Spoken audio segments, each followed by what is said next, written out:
Hello दोस्तों, मैं चंदन कुमार आप सबका आपके अपने YouTube चैनल मैराथन जी के जिसमें स्वागत करता हूं।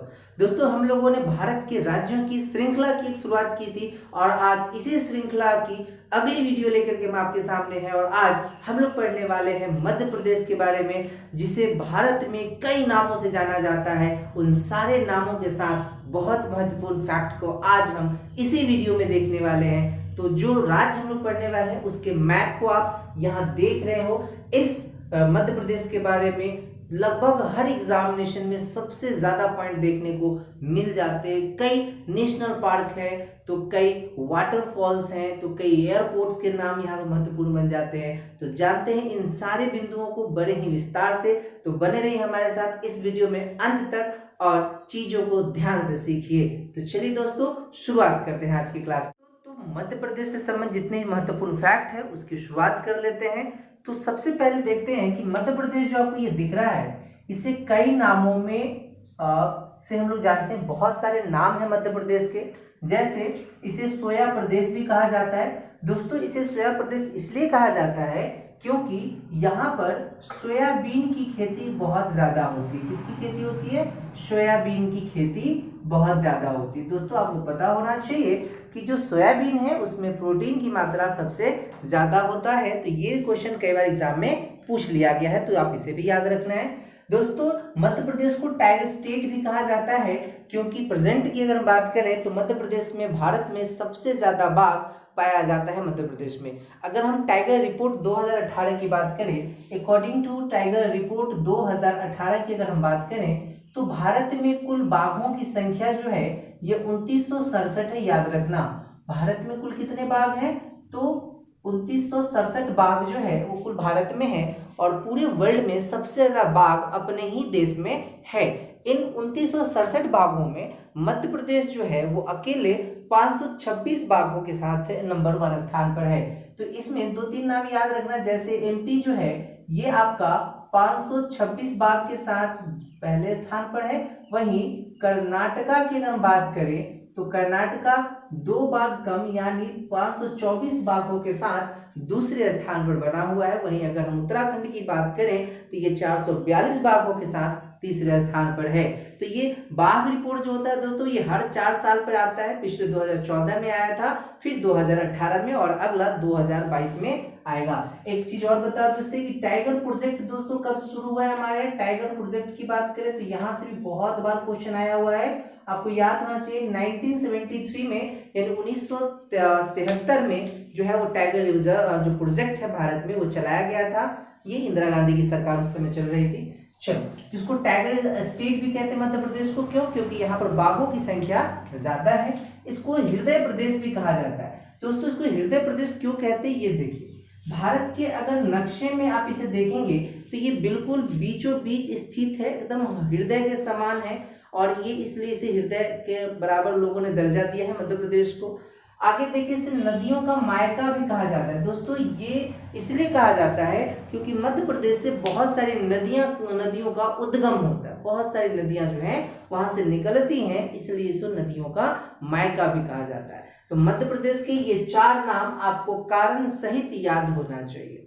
अब चलो, अगर हम मध्य प्रदेश की बात करें तो ये नाम किसने डाला?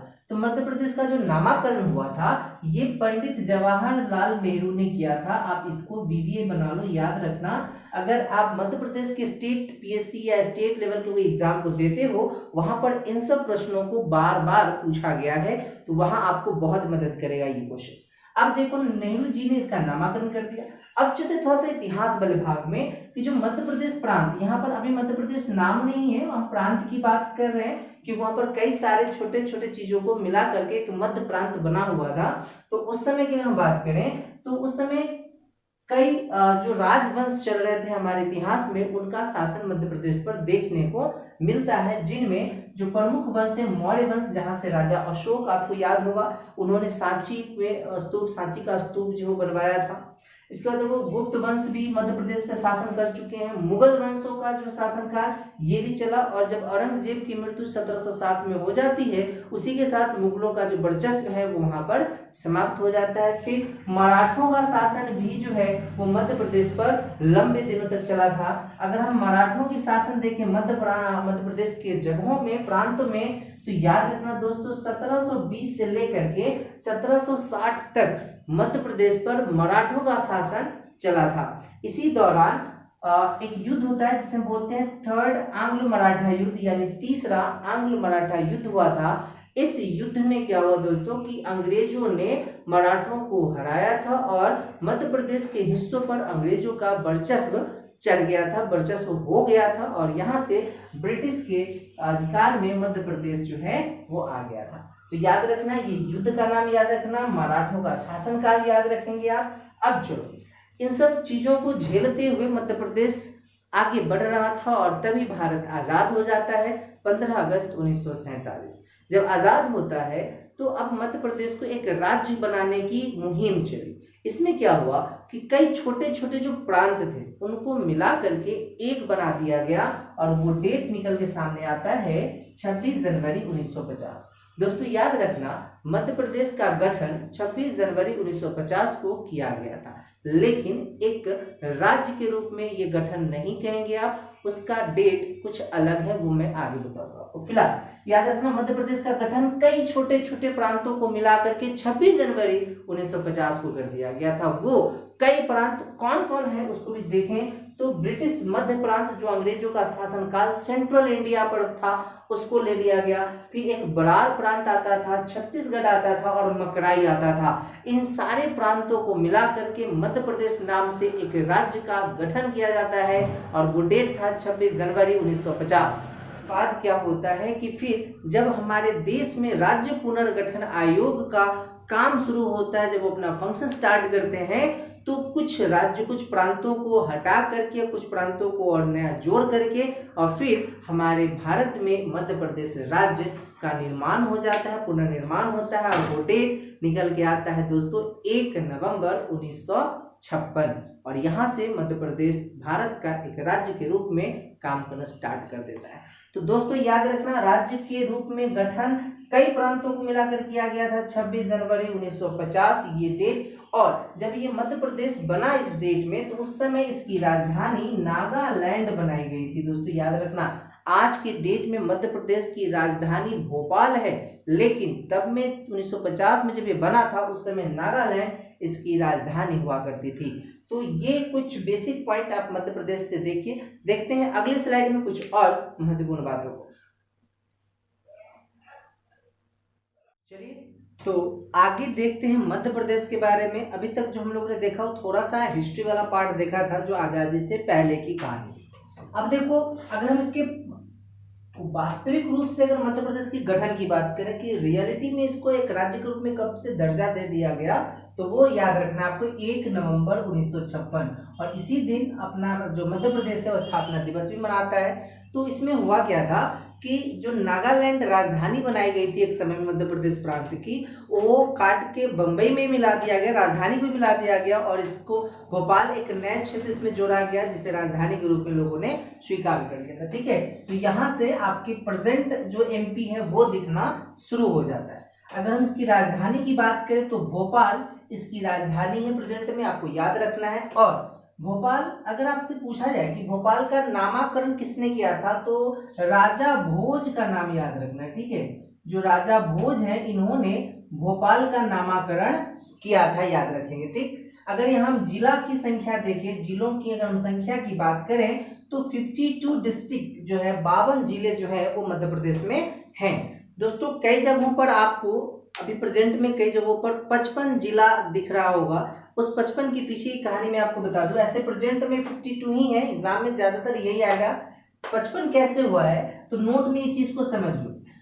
हुआ ये कि मध्य प्रदेश में 3 नए जिलों का जो है वो डिमांड किया गया था, और उसे बिल को ये जो वहाँ की जो विधानमंडल वहाँ ले जाया गया था, जिसमें जो है वो नागदा, मैहर, चंचौड़ा, बीनागंज, ये 3 जिले हैं जिसको नए जिलों के रूप में गठन करने की मांग की गई थी और इसके बिल को 19 मार्च 2020 को पास कर दिया गया था। ठीक है, तो इस तरह से अगर देखें तो 55 जिले हो जाते हैं, लेकिन प्रेजेंट के स्वरूप में देखें तो अभी 52 ही है, अब ये 55 हो जाएगा।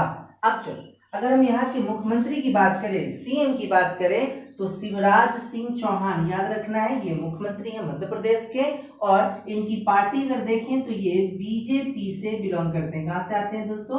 ये बीजेपी से होते हैं और ये मध्य प्रदेश में मुख्यमंत्री। अगर हम राज्यपाल की बात करें तो वो लालजी टंडन, जिनको हम गवर्नर भी बोलते हैं, तो गवर्नर है लालजी टंडन। और अगर हम यहाँ की आधिकारिक भाषा देखें, ऑफिशियल लैंग्वेज देखें, तो हिंदी याद रखना है, यहाँ की ऑफिशियल लैंग्वेज है। वहीं अगर हम उच्च न्यायालय की बात करें, हाई कोर्ट की बात करें, तो मध्य प्रदेश का अपना हाई कोर्ट है जो जबलपुर में स्थित है। कहाँ स्थित दोस्तों? जबलपुर में स्थित है। चूंकि मध्य प्रदेश थोड़ा सा बड़ा एरिया हो जाता है, तो इस उच्च न्यायालय की दो खंडपीठ का मतलब होता है उसके ब्रांचेस जो होते हैं वो दो बनाए गए हैं, एक तो इंदौर में और एक है आपकी ग्वालियर में। अगर इंदौर वाले लोगों को कोई प्रॉब्लम होता है तो इंदौर खंडपीठ में जाकर कंप्लेन वगैरह कर सकते हैं, और ओरिजिनल हाईकोर्ट आपके जबलपुर में है। तो इस तरह से दो बेंच, इसके दो खंडपीठ है। अगर हम बात करें मध्य प्रदेश की आर्थिक राजधानी, तो दोस्तों याद रखना, मध्य प्रदेश की आर्थिक राजधानी इंदौर को कहा गया है। और मध्य प्रदेश की ऊर्जा राजधानी की बात करें तो वह है सिंगरौली। बिल्कुल दोस्तों याद रखना है, सिंगरौली में कई ऊर्जा प्लांट है, एनटीपीसी की प्लांट है, और भी बहुत सारे जो एनर्जी की कंपनियां हैं उनकी प्लांट है, और काफी ज्यादा मात्रा में, इसलिए इसको ऊर्जा राजधानी कहा जाता है। और एमपी की संस्काराधानी की बात करें तो ये जबलपुर को कहा जाता है। ठीक है दोस्तों, एक बात और बता दूं, जो जबलपुर है ये एक नदी के किनारे बसता है। कई बार एग्जाम में क्वेश्चन आ गया है, किस नदी किनारे बसता है? तो याद रखना है नर्मदा नदी के किनारे। बहुत बार एग्जाम में क्वेश्चन आया हुआ है कि जबलपुर किस नदी किनारे बसता है? तो नर्मदा नदी के किनारे। चलिए, तो मिलते हैं अगली स्लाइड में मध्य प्रदेश के कुछ और महत्वपूर्ण फैक्ट के साथ। चलिए, तो देखते हैं आगे कुछ और महत्वपूर्ण बातों को। तो देखिए, अगर मध्य प्रदेश में अगर हम लिंगानुपात की बात करें, यानी सेक्स रेशियो की बात करें, तो याद रखिए दोस्तों कि 931 महिलाएं जो हैं वो प्रति 1000 पुरुषों पर वहां की लिंगानुपात है। आगे अगर देखें हम, अगर इसके साक्षरता दर की अगर हम बात करें तो 59.32% जो है ये यहाँ की साक्षरता दर है।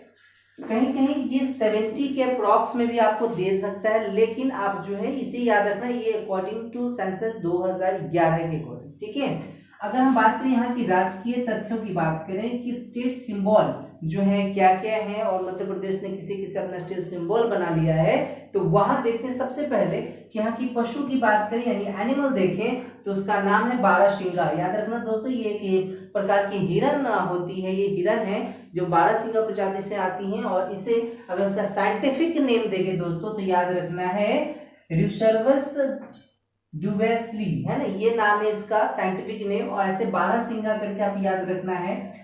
बारहसिंगा जो है मध्य प्रदेश के एक नेशनल पार्क में पाया जाता है, केवल एक नेशनल पार्क जो है वहां रखता है ये, जिसको हम कान्हा नेशनल पार्क कहते हैं। तो ये आगे हम लोग देखने वाले हैं, इसे ध्यान में रखेंगे।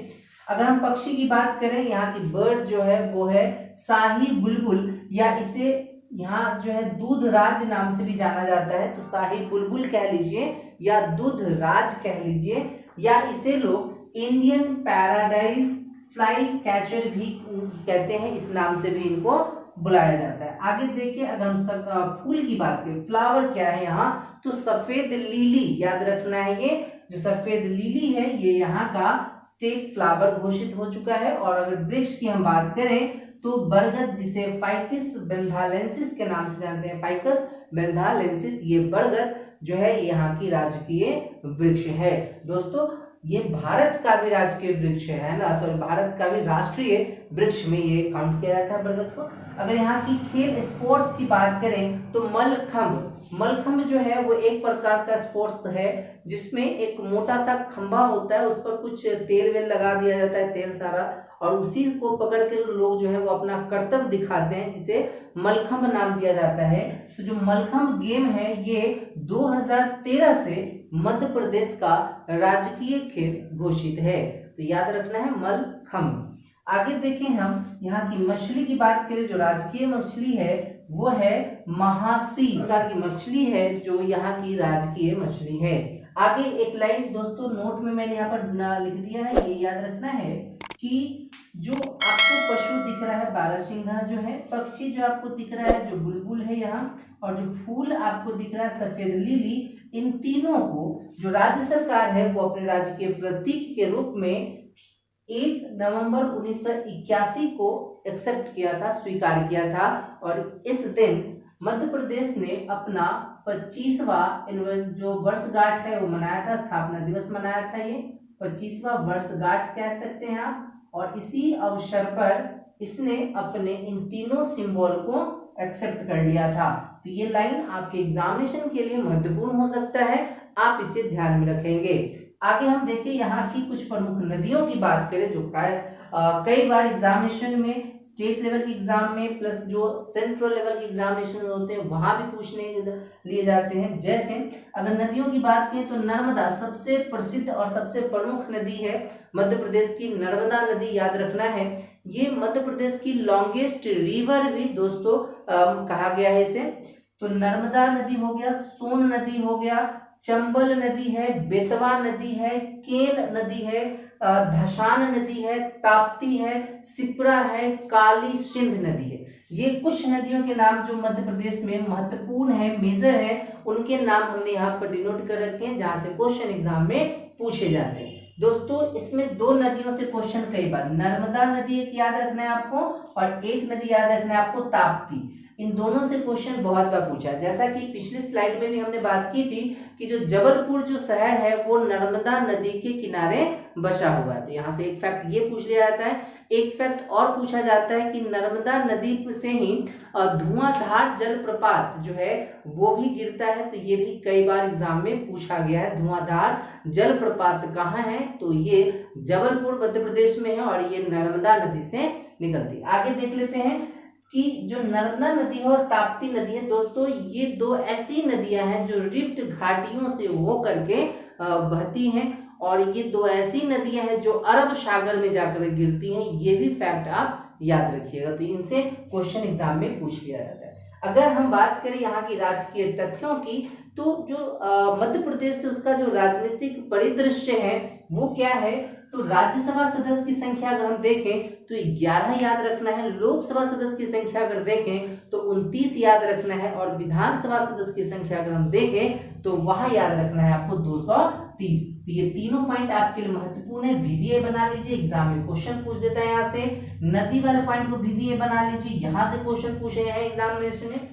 तो ये जो नंबर्स है ये तो महत्वपूर्ण है। अच्छा एक चीज और बता दूं, कहीं कहीं आपको मध्य प्रदेश में विधानसभा सदस्यों की संख्या जो है वो 230 प्लस 1 करके भी मिल जाएगा। तो ये जो 1 है ये कौन है, तो ये वही लोग हैं जिनको राज्यपाल एंग्लो इंडियन कैटेगरी से नॉमिनेट करता है विधानमंडल में, वो लोग हैं। तो आप मेजर जो है 230 यही याद रखना है क्योंकि यही इलेक्टेड मेंबर होते हैं। क्लियर हो गया। अब चलिए कुछ और पॉइंट को देखते हैं आगे।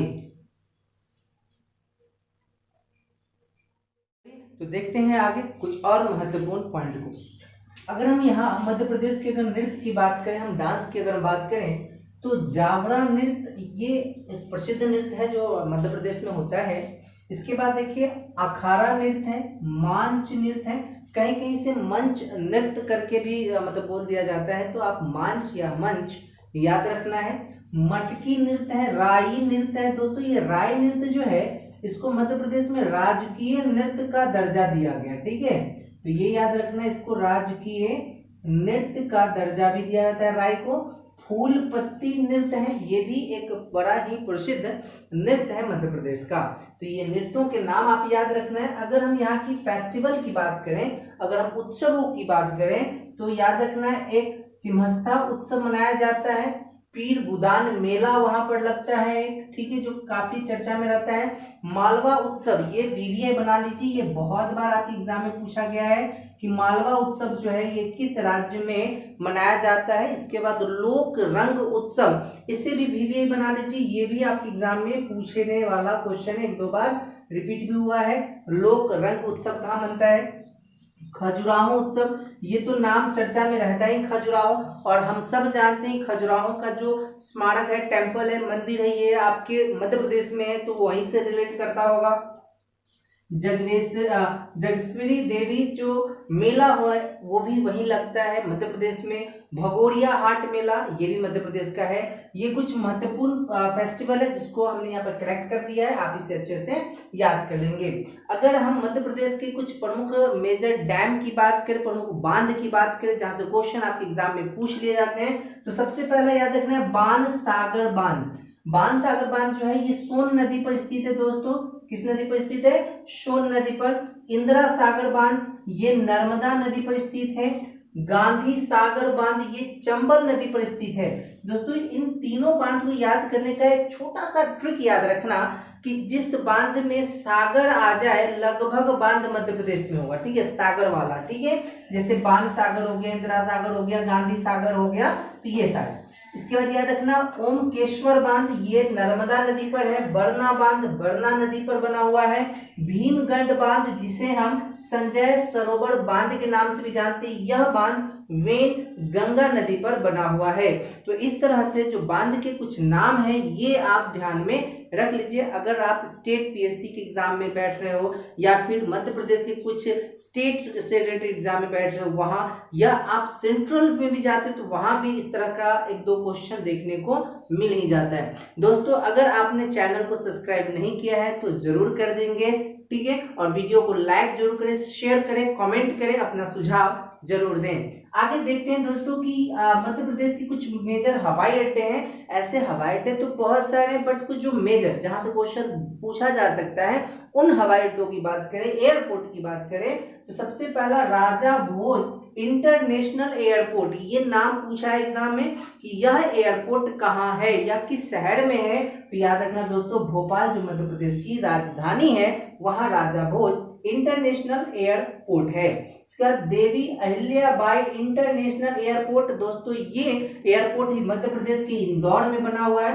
राजमाता विजय राजे सिंधिया एयरपोर्ट ये भी मध्य प्रदेश में है। तो ये तीन मेजर एयरपोर्ट है जिसके नाम आपको आसानी से याद कर लेना है। कई बार एग्जाम में ये नाम आपसे पूछ लिए गए हैं। वहीं अगर हम बात करें दोस्तों मध्य प्रदेश किन किन राज्यों से अपना सीमा शेयर करती है, बॉर्डर शेयर करती है, तो आपने मैप तो देख ही लिया है।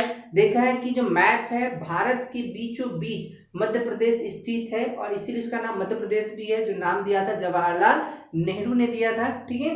तो ये किन किन राज्यों से इतनी सीमा अटैच करती है, तो दोस्तों याद रखना यूपी से अपना सीमा अटैच करती है, छत्तीसगढ़ है, महाराष्ट्र है, गुजरात है और राजस्थान है। तो ये कुछ 5 ऐसे स्टेट है जिसकी सीमा मध्य प्रदेश से लगती है। एक बात और खास बात दोस्तों याद रखना कि जो मध्य प्रदेश है इसकी सीमा किसी भी देश से टच नहीं करता है, यानी कोई अंतरराष्ट्रीय सीमा इसकी नहीं है, ठीक है। क्योंकि ये बीच में है तो देश से बड़ा दूर है, इससे कोई देश रिलेट नहीं करेगा। और एक और बात मैं आपको बता दूं, मध्य प्रदेश एक लैंड लॉक्ड स्टेट है भारत का। लैंड लॉक्ड का मतलब समझते हो, जो वैसा राज्य जो अपने चारों तरफ से भूमि से जमीन से घिरा हो, जो कहीं से पानी से अटैच्ड ना हो, वैसे राज्य को लैंड लॉक्ड राज्य कहा जाता है, ठीक है। तो मध्य प्रदेश एक लैंड लॉक्ड राज्य है, क्लियर। एक छोटा सा होमवर्क दोस्तों आपके लिए है, आप बताना कि सबसे छोटा वह कौन सा देश है जो लैंड लॉक्ड कैटेगरी में आता है, यानी वो किसी भी तरह से जो है वो जल से यानी वाटर से वो अटैच नहीं होता, सागर महासागरों से चारों तरफ से भूमि से ही घिरा हुआ है। सबसे छोटा देश दुनिया का कौन है, ये कमेंट में करेंगे। चलिए तो देखते हैं आगे। अब बात करते हैं मध्य प्रदेश के जो कुछ महत्वपूर्ण पर्यटन स्थल है वहां की। तो सबसे पहले जो पर्यटन स्थल है उसमें मदन महल, ये मदन पैलेस जिसको कहते हो, ये जबलपुर में स्थित है और ये काफी फेमस है, काफी चर्चा में रहता है और काफी संख्या में पर्यटक यहाँ जाते हैं घूमने के उद्देश्य से। ये जो मदन महल है दोस्तों, इसको राजा मदन शाह ने बनवाया था और यह महल जो है ये दुर्गावती किला को लेकर के ज्यादा फेमस है। इसमें याद क्या रखना है, राजा मदन सिंह याद रखना है, ठीक, मदन शाह ने बनवाया था और जो दुर्गावती किला है उसके लिए प्रसिद्ध है। अगर हम दूसरे जो पर्यटक स्थल उसकी बात करें तो ये मृगनयनी का महल, ये ग्वालियर में है दोस्तों, और इसके पीछे एक बड़ा ही दिलचस्प कहानी है। कहा जाता है कि जो मृगनयनी का महल है इसको राजा मान सिंह तोमर ने बनवाया था। किसने? राजा मान सिंह तोमर ने। कहानी यह कहा जाता है कि एक बार राजा मान सिंह को एक ग्वालन से प्रेम हो जाता है और उसी को लेकर के इनके मन में उनसे शादी की ख्याल आती है और उनसे ये शादी का प्रस्ताव रखते हैं। लेकिन चूंकि वो उस समय में जाति पाति का बहुत चलता था, जो धर्म मतलब जातिवाद था, बड़े स्तर पर था समाज में, तो ये छोट जाति के होने की वजह से समाज ने इसे एज अ रानी एक्सेप्ट नहीं किया था। तो उनको जो था वो राजा क्या किया कि शादी तो कर लिए, शादी करने के बाद उनको घर लाते हैं, तो जो नाम है मृगनयनी जो है, ये उनकी जो आंखें थी वो एकदम मृग के समान थी और इस महिला का जो वास्तविक नाम था उनका नाम था निन्नी। क्या नाम था दोस्तों इसका? निन्नी नाम था। तो जब निन्नी से इसकी शादी होती है तो इसी को मृगनयनी कहा गया। तो शादी होने के बाद इन्होंने क्या किया कि इनके रहने के लिए एक अलग महल बना दिया जो आगे चलकर मृगनयनी महल के नाम से प्रसिद्ध हो जाता है। ये जो निन्नी थी ये राय गांव से थी।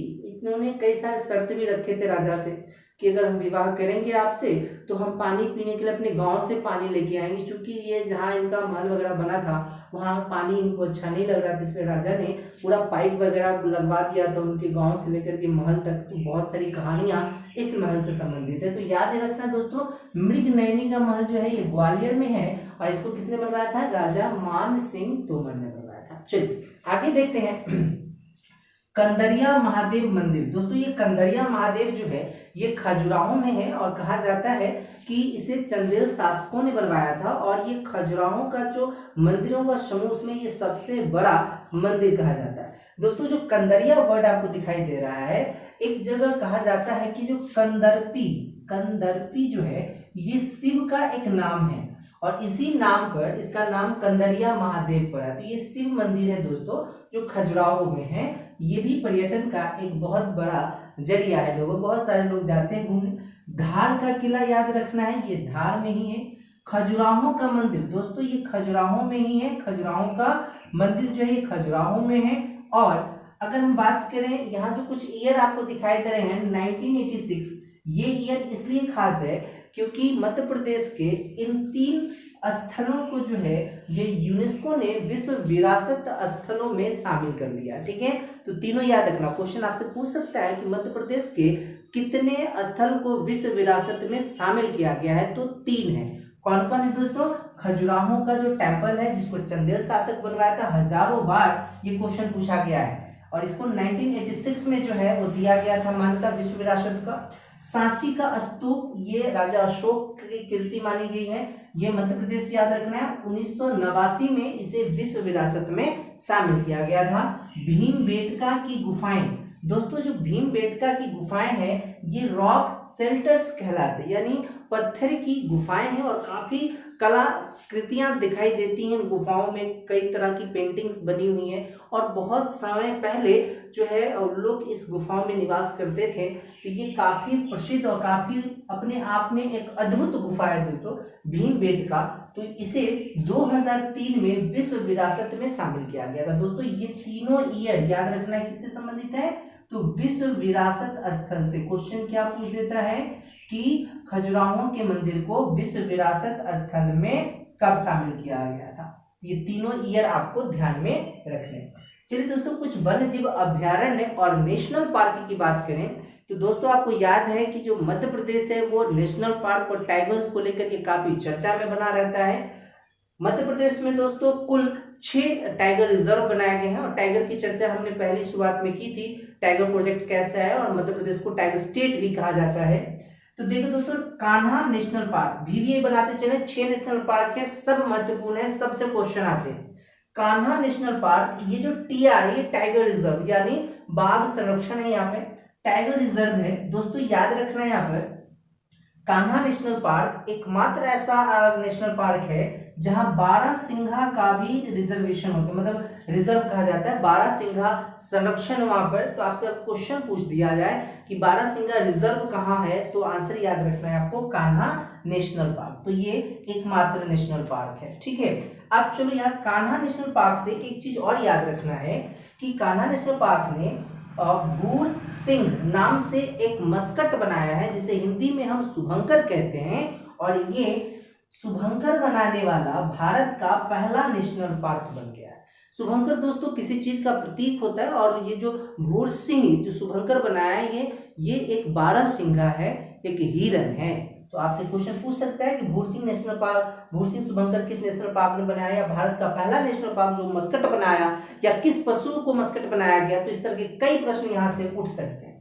अगला देखिए, पंचमढ़ी जो वाइल्ड लाइफ सेंचुरी है यानी वन्य जीव अभ्यारण्य है, ये भी मध्य प्रदेश में है।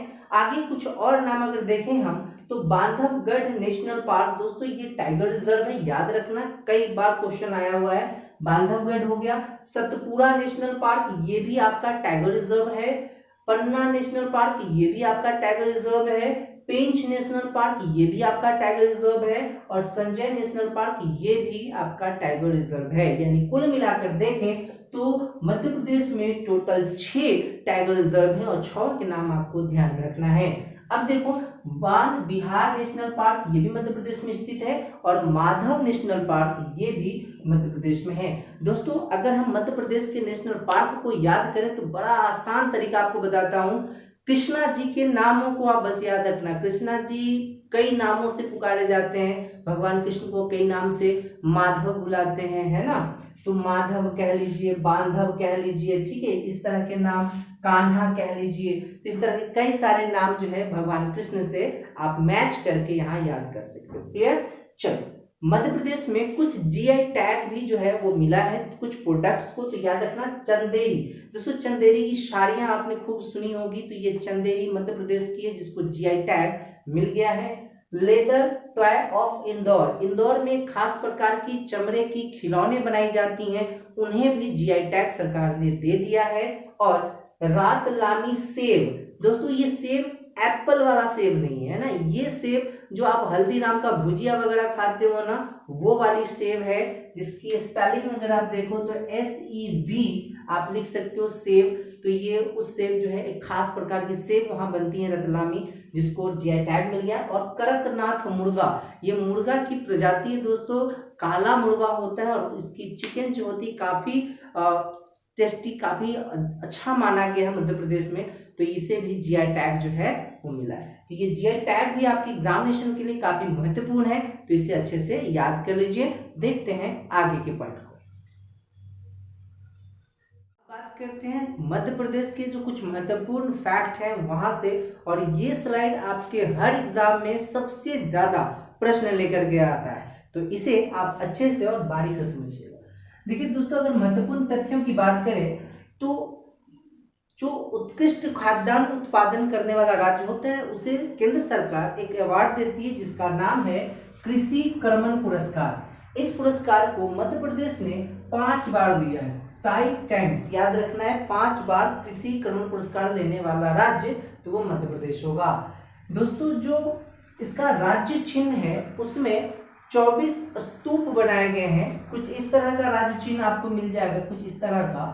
तो इसमें जो है ये 24 स्तूप बना हुआ है, इस तरह का एक सर्किल होगा, और बीच में यहाँ पर भारत का नक्शा है, फिर यहाँ पर धान और गेहूं की बालियां जो है वो बनाई गई हैं। तो ये जो निकला हुआ पार्ट है इसी को स्तूप कहा गया है, और टोटल जो है वो 24 स्तूप इसके राज्य चिन्ह में दिखाई दे, जो सील्ड होता है उसमें। अगर हम कुल दलहन फसलों की बात करें तो दलहन फसलों में, पूरे दलहन फसलों की बात कर रहे हैं, पार्टिकुलर एक की नहीं करेंगे आप, पूरे दलहन फसलों में जो मध्य प्रदेश है वो भारत में प्रथम स्थान पर आता है। इसको भी याद रखना है, VVA बना लीजिए, इसको कई बार एग्जाम में पूछ लिया गया है। और इसे भी आप VVA बना लीजिए। मध्य प्रदेश का एक शहर है जिसका नाम है नेपा नगर। नेपा नगर जो है ये अखबारी कागज बनाने का कारखाना यहाँ पर स्थित है, ठीक है। जो हम पेपर पढ़ते हैं, न्यूज़पेपर, उसका जो कागज आता है वो मध्य प्रदेश के नेपा नगर में बनता है, वहीं से ये आता है। तो ये बहुत महत्वपूर्ण है, यहाँ से भी क्वेश्चन एग्जाम में पूछे जाते हैं। खनिज उत्पादन में जो मध्य प्रदेश है वो तीसरे स्थान पर भारत में आता है। झारखंड जो है और छत्तीसगढ़, इसको छोड़ के देखें तो ये आपका तीसरे स्थान पर। मध्य प्रदेश का हाईएस्ट पॉइंट, जो सबसे पीक पॉइंट है, सबसे ऊंचा स्थान है, वो है धूपगढ़। दोस्तों धूपगढ़ एक पर्वत चोटी है जो मध्य प्रदेश का सबसे हाईएस्ट पॉइंट है, जो 1350 मीटर ऊंची है। आपके लिए छोटा सा होमवर्क है, ये धूपगढ़ किस पर्वतमाला का हिस्सा है? आपको कमेंट में इसका जवाब दे देना है। अगर हम मध्य प्रदेश के पहले मुख्यमंत्री की बात करें, उनका नाम है रविशंकर शुक्ला। याद रखना है, रविशंकर शुक्ला मध्य प्रदेश के पहले मुख्यमंत्री बने थे। और वहीं अगर हम यहाँ के पहले राज्यपाल की बात करें, पहले गवर्नर की बात करें, उनका नाम है पट्टाभी सीतारमैया। बिल्कुल दोस्तों, पट्टाभी सीतारमैया मध्य प्रदेश के पहले गवर्नर बनाए गए थे। एक खास बात, जब 1950 में मध्य प्रदेश बना कुछ प्रांतों को लेकर के, फिर 1956 में एक राज्य का रूप दिया गया उसे।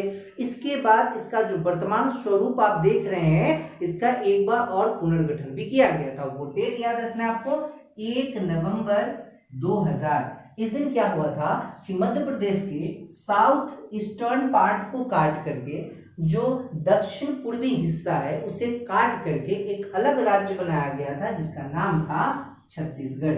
ठीक है, तो छत्तीसगढ़ 1 नवंबर 2000 को भारत का 26वां राज्य बना था, मध्य प्रदेश से अलग होकर। तो याद रखना है।